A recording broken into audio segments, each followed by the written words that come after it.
এই ঘটনাটা আপনার ওই যে বরিশালের মিন্নি হত্যাকাণ্ড, যে ত্রিমুখী হত্যা ঘটনা, এইটারই একটা বিষয় মনে হচ্ছে।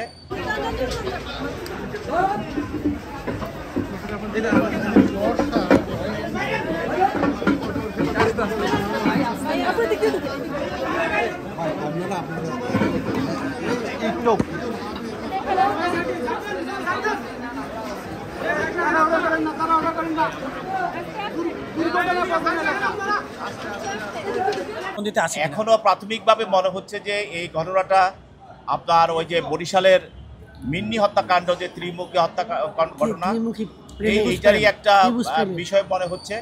তো সেখানে আজকে যে ভিকটিম, সে কিন্তু নিরপরাধ এবং তাকে সে পরিস্থিতির শিকার, এবং এই পরিস্থিতির শিকারটা করেছে কিন্তু এই বর্ষার কারণেই আজকের এই জোবায়েদের আজকের এই হত্যার পরিস্থিতির সে শিকার হয়।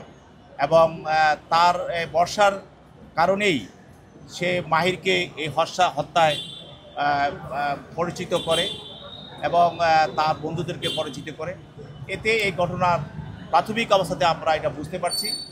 ভবিষ্যতে আরও ঘটনাটা তদন্তে আরও বিস্তৃত বিষয়টা আরও চলে আসবে এবং ঘটনার বহুমুখী বিষয়টাও সবার সামনে চলে আসবে। শেষ আপনি আজকে দেখেন মামলার অগ্রগতিটা, যেটা আজকেই অনেকটা অগ্রগতি হয়ে গেল, যেটা হলো আসামিরা স্বীকারোক্তিমূলক জবানবন্দি দিয়েছে এবং তাদের একদম বন্ধু যে ঘটনার সঙ্গে সম্পৃক্ত এবং তাদের বিষয়ে সব কিছু জানে, সেও আজকে আদালতে স্বীকারোক্তিমূলক জবানবন্দি দিচ্ছে।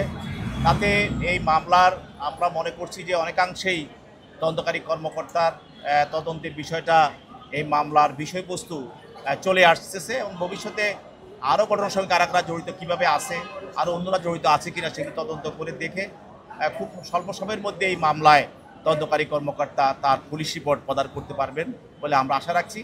এবং এই মামলায় যে অবস্থাতে এখন যে গতিতে মামলাটা অগ্রসর হচ্ছে, আমরা মনে করি ইনশাল্লাহ সর্বোচ্চ শাস্তি এদের হবে। শেষ একটা করা হয়নি, আপনি মামলাটা তদন্ত অবস্থা আছে, তদন্ত অবস্থায় প্রাথমিক অবস্থায় আছে, যেগুলি পুলিশের প্রাথমিক অবস্থা তারা পেয়েছে সেগুলি তারা জব্দ করেছে এবং বাকি তদন্ত অবস্থায় যেখানে পাবে অবশ্যই পুলিশ তদন্তকারী কর্মকর্তা সেগুলি বের করে আনবে এবং জব্দ করবে। এটা একটা সময়ের প্রয়োজন আছে। যেগুলি তারা তাৎক্ষণিকভাবে পেয়েছেন তদন্তকারী চলা, সেগুলি তারা জব্দ করেছে, বাকিগুলো জব্দ করার প্রক্রিয়া আছে এবং সেগুলি জব্দ হবে। আর কারো কোনো বা আসামিকে আইনের ফাঁক গলিয়ে বাঁচিয়ে দেওয়ার চেষ্টা করা হচ্ছে কিনা? না, কোনো আসামি মাইনর নয়।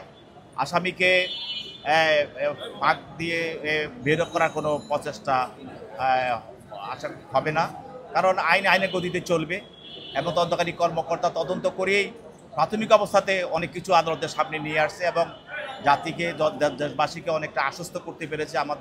আমাদের আইন প্রয়োগকারী সংস্থা খুব অল্প সময়ের মধ্যে তারা মামলাটার একটা অবস্থান তারা বের করে নিয়ে আসছে। ভবিষ্যতে আমরা মনে করি যে আরও মামলার বিষয়বস্তু তারা খুব অল্প সময়ের মধ্যে তারা নিয়ে আসতে পারবে।